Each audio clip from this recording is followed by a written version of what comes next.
Government website లో publish చేయండి.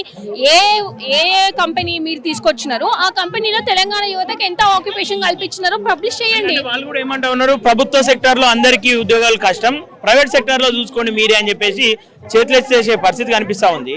గతంలో హామీలు ఇచ్చినప్పుడు ఇట్లాంటి వ్యాఖ్యలు రాలో ఏమనుకుంటా ఉన్నారు, దగ్గరుండి గతంలో మాట్లాడిరు రేవంత్ రెడ్డితోని ఆ ప్రభుత్వం ఎక్కే వరకు. ఇప్పుడు మిమ్మల్ని బీఆర్ఎస్ అని చెప్పేసి లేదంటే వేరే వేరే పార్టీ ముద్రలు కూడా వేస్తా ఉన్నారు మీ మీద, ఏం చెప్తారు దానిపైన? ఇప్పుడు నేను అదే శ్రీధర్ బాబు గారు మేనిఫెస్టో కమిటీ చైర్పర్సన్ గా ఉన్నారండి. ఆనాడు మేనిఫెస్టో రాసే క్రమంలో మా సలహాలు తీసుకున్నారు. అందులో మేము ఉన్నాం, మేము సలహాలు ఇచ్చినాం, మాకు ఇట్లా కావాలి, ఇది పరిస్థితి అని ఎక్స్ప్లెయిన్ చేసినాడు. అన్ని తలకాయలు ఊపిరు కదా, గొర్రెలు ఊపినట్టు తలకాయలు ఊపినారు కదా. మరి ఈ రోజు అదే మీరు మేనిఫెస్టో రాసినారు, మేనిఫెస్టో ప్రకారం ఎందుకు పోవట్లేదు?